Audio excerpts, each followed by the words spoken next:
Welcome to syllabus hitter classes. आज हम उस विषय पर चर्चा करेंगे जो आपकी परीक्षा के दृष्टिकोण से बहुत ही महत्वपूर्ण है। उसका एक पार्ट हम आपको बता चुके हैं जिसे संधि कहा जाता है।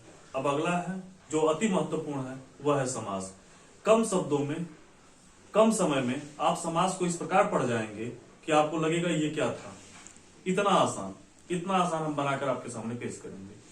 जब आप समास को देखेंगे, एक जहां शब्द प्रश्न आया समास का, आप सीधा आंसर पे जाएंगे, टिक कर देंगे। इस प्रकार से हम आपको समास बताएंगे। तो समास को पढ़ने से पहले उसके बैकग्राउंड को जानते हैं, समास है क्या। समास, ये शब्द देखिए आप, समास, इसको इंग्लिश में कहा जाता है कंपाउंड्स। कंपाउंड, इसका मतलब क्या होता है? तो स का मतलब हो गया यहाँ पे समाहित होना। समास में क्या होता है? समाहित होना। समाहित होना अर्थात अगर संयोग होना, इसको संयोग होना, संयोग, और मास का होना मतलब होता है होना। तो जहां पे संयोग होता है वही समास होता है। अब इसकी एक परिभाषा है, उस परिभाषा के माध्यम से आप समझिएगा। दो या दो से अधिक शब्दों के मेल से जो विकार उत्पन्न होता है या जो परिवर्तन होता है वही समास कहलाता है। संधि में क्या होता था? वर्णों का मेल होता था, वर्णों के मेल से जो विकार उत्पन्न होता था वह संधि कहलाता था। लेकिन यहाँ बिल्कुल ही उससे हटके है, यहाँ शब्दों का मेल है, शब्दों के मेल की बात की जा रही है। शब्दों का जब मेल होगा तो वहां समास कहलाएगा। अब इसको एक उदाहरण के माध्यम से देखिए। जैसे हम कहते हैं वह राजा का पुत्र है, इसको अगर समाहित करके कहा जाए, समास के तरीके से कहा जाए तो वह राजपुत्र है, अर्थात राजा का पुत्र है। राजपुत्र हो गया समास आपका। जब आप समास देख रहे हैं तो परिभाषा इसकी देख चुके हैं आप। अब एक देखिए, इसमें दो शब्द होते हैं, एक सामसिक शब्द। सामसिक शब्द क्या होता है? एक शब्द आ गया सामसिक शब्द। सामसिक शब्द अर्थात समास के जो नियम है, उस नियम से जो शब्द बनता है, उस नियम के आधार पर जो शब्द बनता है वही सामसिक शब्द कहलाता है। साधारण भाषा में समझिए, बहुत बड़ा डिटेल लेके कुछ करना नहीं है। जो समास के नियमों के आधार पर बनता है वही सामसिक शब्द कहलाता है। इसे ही समस्त पद भी कहते हैं। क्या कहते हैं? समस्त पद भी कहते हैं। समास विग्रह क्या होता है? कई बार परीक्षाओं में पूछा जाता है समास विग्रह क्या होता है। समास विग्रह करने के लिए आता भी है। समास विग्रह ये है क्या? तो किसी सामसिक शब्द को या समस्त पद को, किसी सामसिक शब्द या समस्त पद का जब खंडन किया जाता है, तो वही हमें समास विग्रह के रूप में दिखाई देता है। समस्त पद को जब खंडित किया जाता है तो वह समास विग्रह के रूप में दिखाई देता है। जैसे एक शब्द देखिए आप, रसोई घर। रसोई घर एक शब्द है, शब्द पे जाइए आप, रसोई घर। रसोई घर, आप शब्द देखकर आपको क्या लगता है? आप क्या सोचते हैं? रसोई घर कोई शब्द हो तो क्या सोचेंगे? अर्थात रसोई बनाने का जो घर है, रसोई बनाने का जो स्थान है, रसोई बनाने का जो स्थान है या जो घर है, उसे हम क्या कहेंगे? रसोई घर। एक ये सामसिक पद है और इसी का जब खंडन किया गया तो रसोई बनाने का घर सामने आया। कमल नयन एक उदाहरण के रूप में आप कमल नयन को भी देख सकते हैं। कमल नयन क्या है? जैसे कमल नयन होता है, कमल नयन, कोई कहे कि ये कमल नयन है।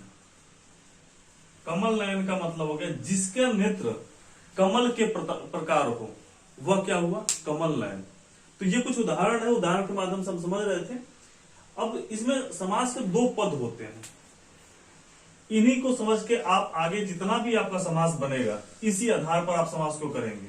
समास के दो पद होते हैं, समास के दो पद होते हैं। एक होता है आपका पूर्व पद और दूसरा होता है उत्तर पद। पूर्व पद और उत्तर पद, इसे पहला पद, इसे दूसरा पद भी कहते हैं। इनका प्रयोग कहां पे है यह हम आपको समास के जब भेद बताएंगे, समास को और डिटेल में जब ले चल रहे हैं आपको वहां बताएंगे। जैसे नील कमल में देखेंगे आप, नील कमल में एक उदाहरण देख लीजिए, नील कमल, नील कमल में आप देखेंगे तो ये हो गया आपका नील पूर्व पद और ये हो गया उत्तर पद। पूर्व पद को ही पहला पद और उत्तर पद को दूसरा पद कहा जाता है।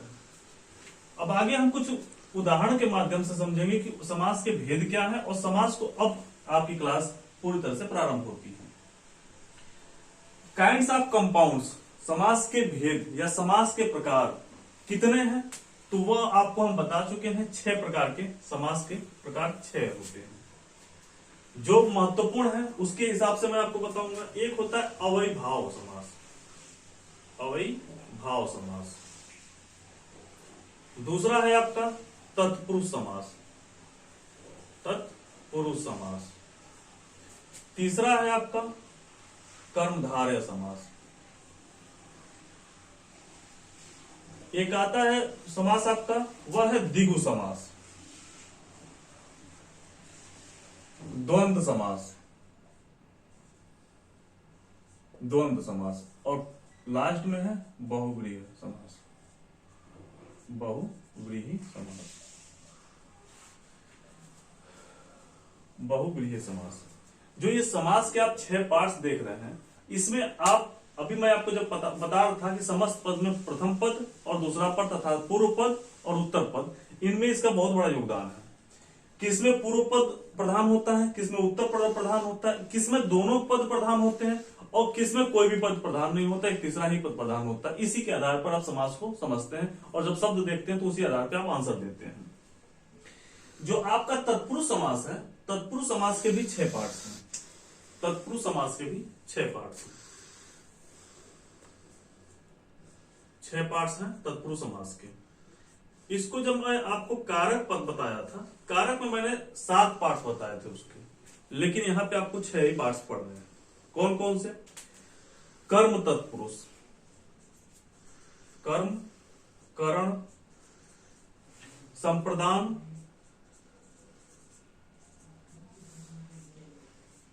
संप्रदान, आपादान,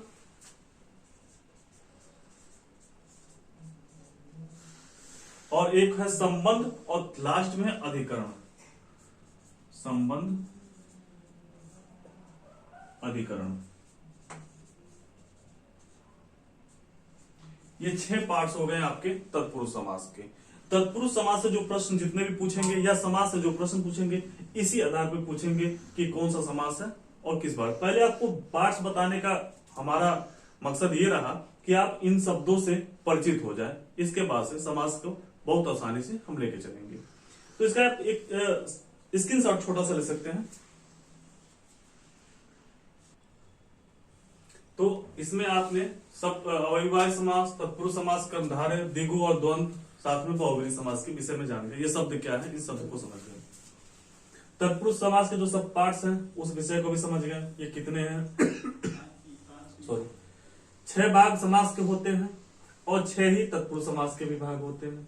परीक्षा में पूछा जाता है, कई बार परीक्षा में पूछा गया है कितने प्रकार के समास होते हैं, तो 6 प्रकार के समास होते हैं। अब अवयभाव समास क्या होता है इसको जानते हैं। अवयभाव एक शब्द आता है अवयभाव। अवयभाव का मतलब ही होता है कि अवय हो जाना। क्या हो जाना? अवय हो जाना। अर्थात इसमें जो प्रथम पद होता है, पहला पद जो होता है, पहला पद वह अवय हो जाता है, पहला पद, और दूसरा पद जो होता है वो ऐसा ही रहता है। अवय अर्थात होता है पहला पद प्रधान होता है। पद प्रधानता के दृष्टिकोण से कितने प्रकार के समास जो होते हैं, इस प्रकार के प्रश्न आते हैं, कितने प्रकार के समास होते हैं पद प्रधानता के दृष्टिकोण से। तो पहला अवयभाव समास में पहला पद जो होता है, प्रथम पद जो होता है, वही आपका प्रधान होता है, दूसरा गौण होता है। जैसे एक एग्जाम्पल के माध्यम से देखते हैं। यथाशक्ति, यथाशक्ति, इसको क्या कहेंगे? जो शक्ति के अनुसार, यथाशक्ति शक्ति के अनुसार, अर्थात पहला पद क्या हुआ इसमें? प्रधान हुआ। आज्ञा अनुसार अर्थात आज्ञा के अनुसार। जब भी आप इसको पहचानने का जो नियम है वह क्या है? जब आप अनु, पहला, प्रति, आ, इस प्रकार के शब्द देखते हैं, जैसे यावत, आ, प्रति, जैसे प्रत्येक, प्रतिदिन, भरपेट, भरसक, इस प्रकार के जब आप शब्द देखते हैं तो वह सीधा सीधा आंसर मारते हैं आप, अव्ययभाव समास के उदाहरण है, अव्ययभाव समास आप कर जाते हैं। जो इसमें सबसे जैसे एक होता है निडर। निडर किस प्रकार का समास है, ये प्रश्न है। निडर किस प्रकार का समास है, एक शब्द आ गया निडर। तो जो बिना डरे हुए अर्थात अव्ययभाव समास है। अनजान जो पूछा जाता है, अनजान जो शब्द आता है, यह किस प्रकार का है, मैं आपको अभी बताया, जिसमें अ शब्द पहले हो, अनजान, अनजान बिना जाने हुए अर्थात अव्ययभाव समास का ये उदाहरण है। जो सबसे महत्वपूर्ण है परीक्षा के दृष्टिकोण से, वह आपका है तत्पुरुष समास। तत्पुरुष समास में अक्सर गलतियां होती हैं। तत्पुरुष समास में कई सब पार्ट्स हैं। जैसे संस्कृत और हिंदी से भी आपके अव्ययभाव समास के शब्द लिए गए हैं।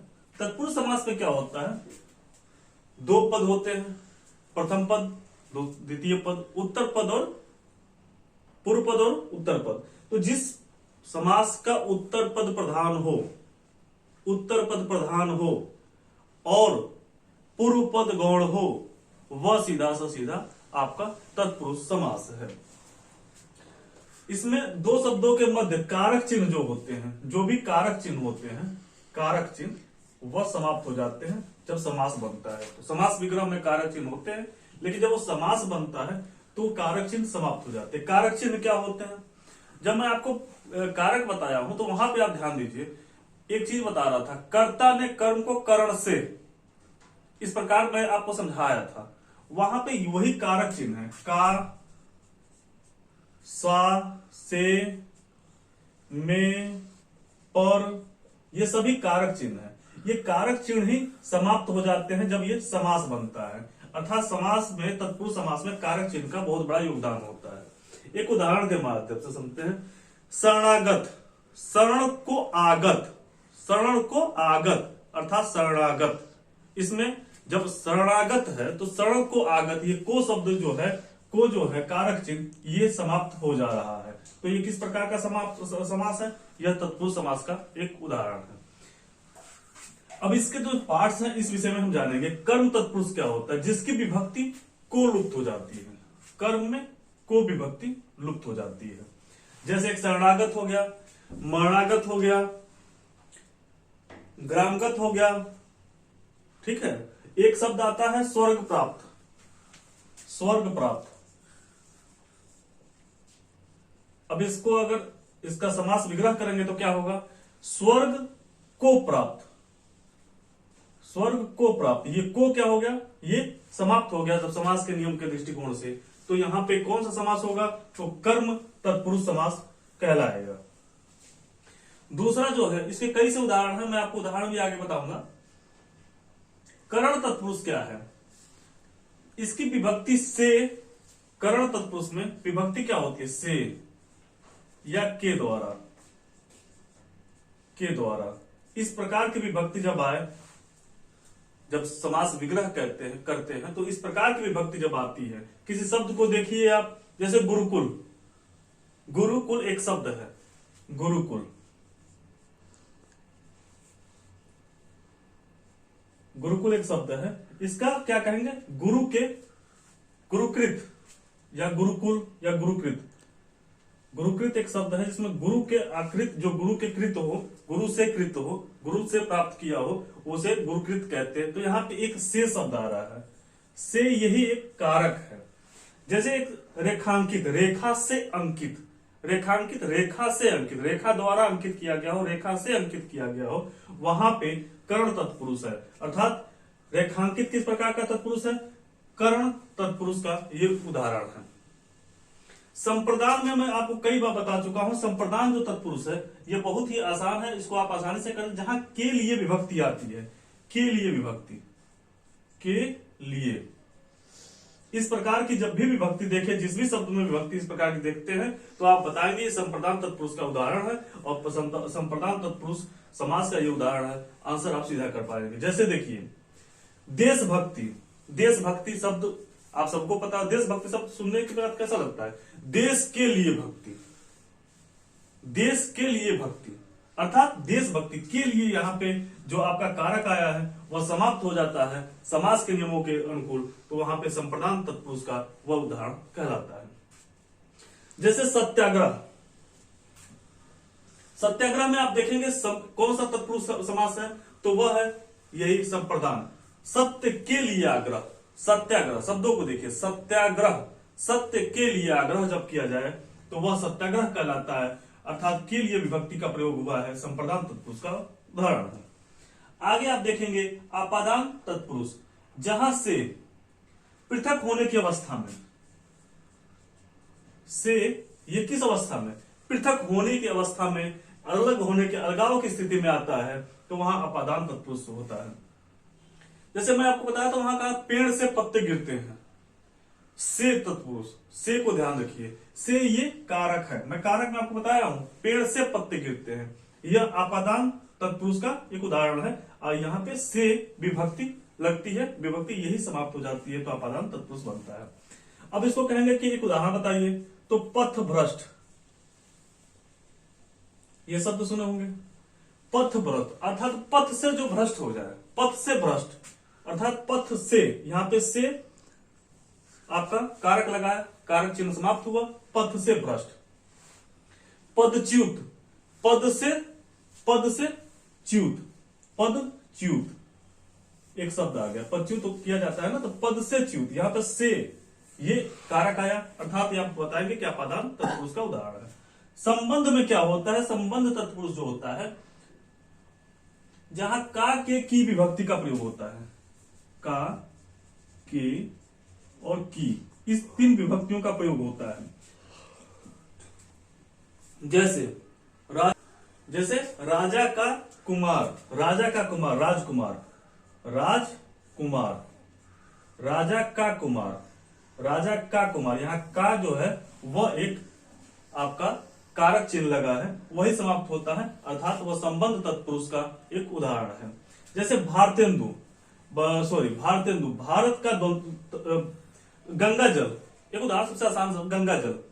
गंगा जल का मतलब क्या है, गंगा का जल, गंगा जल अगर आता है कि गंगा जल जो शब्द है ये किस प्रकार का समास है, तो आप क्या कहेंगे, यहां पे आप संधि नहीं पढ़ रहे हैं कि यहाँ पे मात्रा आ की मात्रा लगी है तो वहां पे कुछ बताया, यहाँ पे शब्दों को देखिए, गंगा जल शब्द है, गंगा जल अर्थात गंगा का जल, यहाँ का शब्द आया है अर्थात गंगा से संबंधित है, तो गंगा का संबंधित से तब गंगा जल का संबंध किससे होगा, ये संबंध तत्पुरुष का एक उदाहरण हो जाएगा। अधिकरण तत्पुरुष जो है ये बहुत ही महत्वपूर्ण है, कई बार परीक्षा में पूछा जाता है। अधिकरण तत्पुरुष जहां में और पर ये दो शब्द लगे हों, में और पर, अर्थात देखिए आत्मविश्वास, आत्मविश्वास एक शब्द आ गया, आत्मविश्वास, आत्मविश्वास अर्थात आत्मा पर जो विश्वास है आपका वह हो गया आत्मविश्वास। यहां पे पर शब्द जो आया है वह कारक जो चिन्ह आया है वही जब भी आपको किसी शब्द में दिखाई दे आप बताएंगे अधिकरण तत्पुरुष का वह उदाहरण है। नगरवास, नगरवास शब्द है, नगर में वास करने वाला, नगरवास, में शब्द आया, में अर्थात अधिकरण तत्पुरुष, सीधा सीधा आंसर कर जाएंगे आप, ज्यादा आपको घूमने की आवश्यकता नहीं है, सीधा आप यहां पे तत्पुरुष के अंतर्गत जितने भी हैं, तत्पुरुष में जितने भी हैं वह कर्म में को, कर्म से के द्वारा, संप्रदान के लिए, आपादान से, संबंध का के की, अधिकरण में पर, इतना आपको याद कर लेना है। यही आपका पूरा का पूरा तत्पुरुष समास का एक तरीका है तैयार करने का। अगर ये आपका तैयार है तो आप तत्पुरुष समास में सीधा आंसर देंगे, ये तत्पुरुष समास है, ये तत्पुरुष समास है, ये संप्रदान तत्पुरुष है जहां के लिए बात होगी, जहां शेष अगर आता है आपका कारक तो वहां पे आपादान तत्पुरुष होगा, का के की अगर कारक आता है तो वहां संबंध तत्पुरुष होगा, और में पर अगर आता है तो वहां अधिकरण तत्पुरुष होगा। हम कर्मधारय, द्विगु, द्वंद्व और बहुब्रीहि अगली क्लास में पढ़ाएंगे। तो सबसे पहले अगर आपको हमारे चैनल, हमारा वीडियो पसंद आ रहा हो, समझाना आपको समझ में आ रहा हो, तो एक 15 मिनट की और वीडियो आएगी जिसमें आपके समाज से संबंधित जितने भी डाउट्स होंगे वो सारे क्लियर हो जाएंगे। उसके पश्चात हम समाज पे लगभग 100 प्रश्नों की सीरीज लेकर आएंगे, जिससे समाज के जो भी प्रश्न आपके होंगे वह सब बहुत आसानी से आप कर पाएंगे। सबसे पहले इन वीडियो को देखिए और साथ ही साथ संधि की वीडियो हमारी आ चुकी है, वहां पे जाएं, विजिट करें, उसे देखें। अगर वीडियो पसंद आ रही हो तो लाइक करें, कमेंट करें और शेयर करें। धन्यवाद। जय हिंद, जय भारत।